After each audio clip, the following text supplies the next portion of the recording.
So we meet again, section 4.6. We're going to finish that up right now. And we're going to be working with the third goal in this particular section. And in that third goal, you see on your screen, what we're going to be doing is we're going to be using what's called the change of base formula. And we'll be using that to make logarithms easier to evaluate. All right, but here's the new thing for us. Change of base formula. All right, now, before I give you the formula, I want to show you an example of where it could be used. And I want to do that with this example right here. What I'm going to do in this example is I'm going to evaluate log base 9 of 27 without a calculator. And I'm going to do it one way with a method that you know, and then I'm going to show you how you would do it with the change of base formula before you actually know what the formula is. All right, and that will kind of get in your mind that the formula works. Then you'll be comfortable with using it in the context that you actually need to use it in.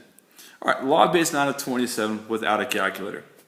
So we know that means we're trying to figure out what power of 9 gives us 27. But the problem is, of course, that 27 is not a power of 9.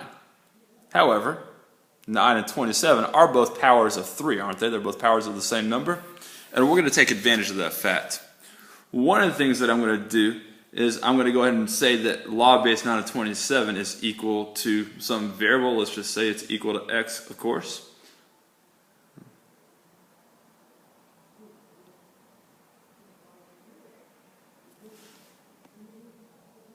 And then we can go ahead and rewrite this expression in exponential form in order to figure out what x is.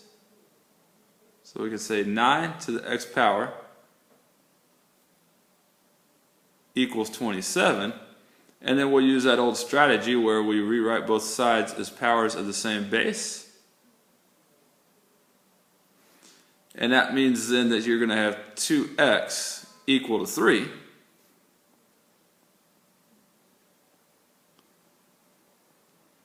So x is equal to 3 halves, or 1.5. All right, now that you've seen before, you know that it works. I want to show you another method, and the idea behind this is the same. We're going to use the fact that both 9 and 27 are powers of the same base to help us out. However, we're going to do it slightly differently. Now listen to what I'm describing. Whenever you have a logarithm, what you can always do is you can rewrite that logarithm as a ratio of two logarithms. The logarithm of the index over the logarithm of the base. So that in this case would mean we could rewrite this expression as log of 27 divided by the log of 9. All right, and when you rewrite this logarithm as a ratio of two logarithms, you can use whatever base in the world you want to for those two logarithms, as long as you use the same base for each of the two logarithms. Now remember, each of these numbers, 27 and 9, is a power of 3, and so it makes a lot of sense to go ahead and make these each base 3 logarithms. Now, why would I care to do that? Well, you know what log base 3 of 27 is, because it takes 3 to the third power to make 27. So that will give us 3. And we also know what log base 3 of 9 is. 3 squared gives you 9, so that's going to equal 2. Do you see how making that ratio of two logarithms made this logarithm very easy to evaluate? It was a little bit quicker than this method over here, wasn't it? Alright, this where you make one logarithm into a ratio of two logarithms is the change of base formula. And I'd like you to go ahead and write down what that formula is right now. So, change of base formula. If you have a log base b of some number a, you can rewrite that logarithm as a ratio of two logarithms, as I said. So the logarithm of a over the logarithm of b, always the index over the base whenever you do this. And then you can choose any number or any base c that you want to attach to those two logarithms. Now in the previous example, I chose something that a and b were each powers of. That's not always possible. I'm going to tell you this right now. This change of base formula is truly something that was used before calculators could do logarithms with any base. Your calculator could do a base 10 logarithm but it could also do a base 17 or base 200 logarithm, whatever you want it to. All right. Only a few years ago, calculators pretty much just did base 10 logarithms and natural logarithms. So that's really where the usefulness for this formula comes in. But I'm still going to show you some ways that you can use this formula, even though it's not as pertinent as once it was. All right, some examples here. This is really what we used to use the change of base formula for that I was describing.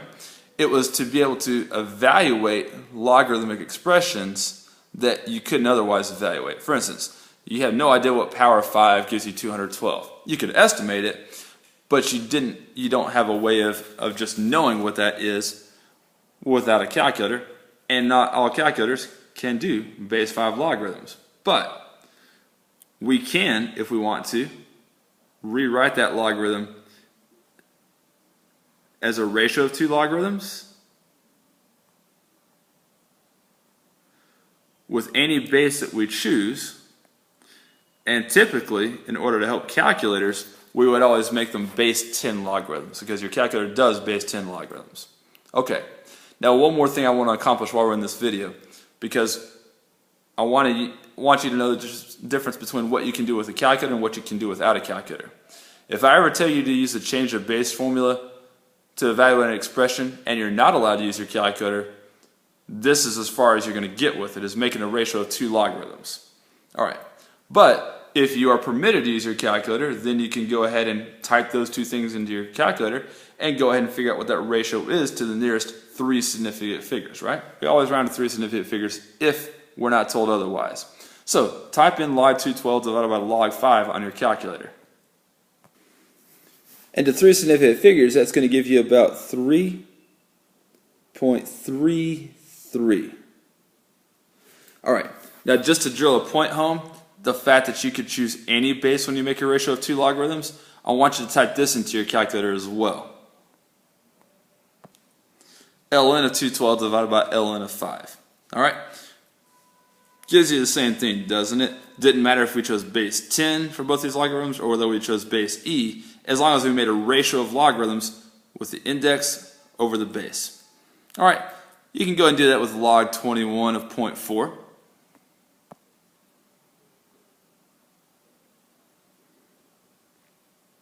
Without a calculator, you would stop here at log 0.4 divided by log 21.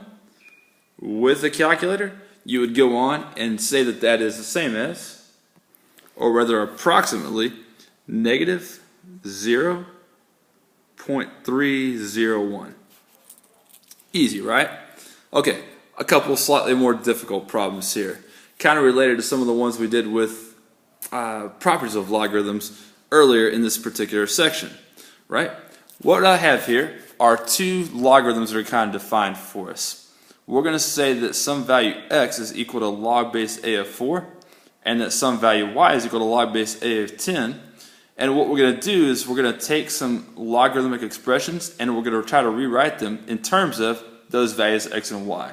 And the trick is we have to have a log base a of 4 to make an x, and we have to have a log base a of 10 in order to make a y. All right, well, so for log base 10 of 4, I think you can see how we're going to get a log base a of 4 and a log base a of 10 already, if you are still thinking about the change of base formula. Right? We can make that log base a of 4 divided by log base a of 10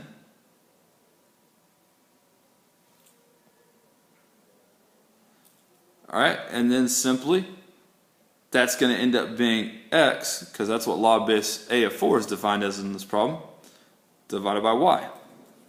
Simple concept, right? Let's try several more examples of this. Log base a of 160. Now we're not just going to use the change of base formula, we're also going to incorporate other properties of logarithms. And we need to somehow use the numbers 4 and 10. Now, what I need you to imagine for this one is, how could you make the number 160 using the numbers 4 and 10 and one of 3 operations? Multiplication, division, exponents, or some combination of those things. All right, well, I can already kind of see where I can get a 10 using a property of logarithms. We can make log base a of 160 into log base A of 16 plus log base A of 10. So we've already got a y right there.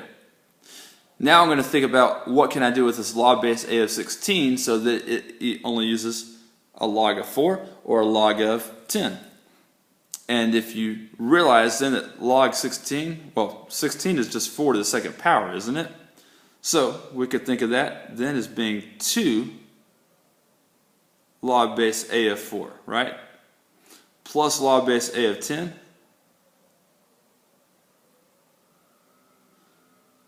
And then we'll replace the log base A of 4 with x, and we'll replace the log base A of 10 with y. All right, these are pretty cool problems as far as I'm concerned. Try this next one on your own and then check your work with me as you usually do in these videos.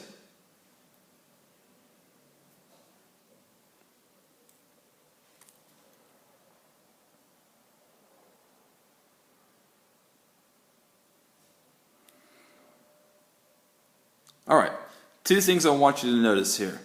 The base of this logarithm is not a yet, and we need to have a base a logarithm.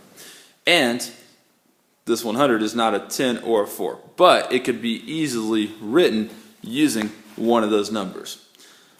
So let's go ahead and change the base so that we've got a base a. And we'll accomplish that by making a ratio of two logarithms. Log base a of 100 divided by log base a of 4.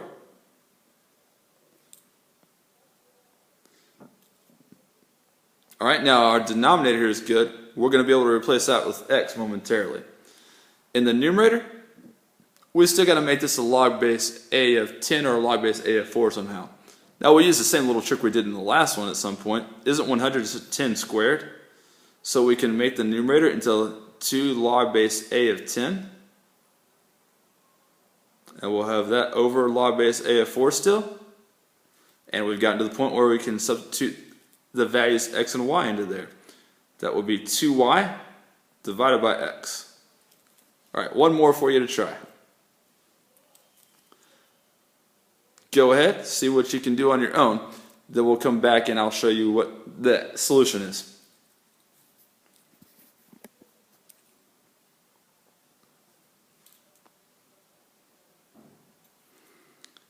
Alright, just as with the previous example, we don't have a log base a, we have a log base 4, and we can easily then make this into log base a using the change of base formula. So let's make this log base a of 5 over log base a of 4. Unlike the previous example, 5 is not a power of 4, it's not a power of 10 either. But you can make this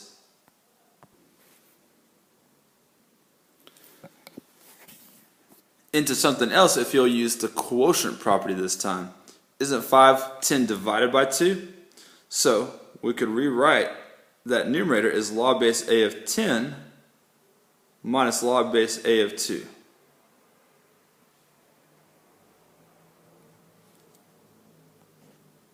Still with the same denominator.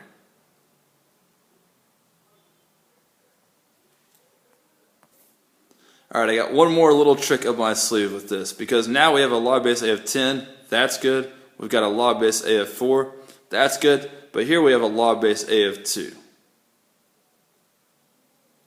Well, here's a little trick that I'm going to use. 2 is the square root of 4, isn't it? So I could think of this as being 4 to the 1/2 power, or in other words, this is what I could write.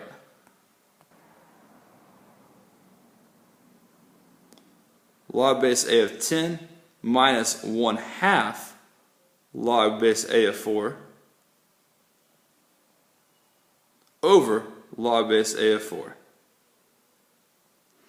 Now we've got all logs of 10 and logs of 4, and we just simply have to insert the x's and y's. So we'll have y minus 1/2 x over x. That was a pretty tough one right there. Great. Hopefully you've got this down. I'll see you in class.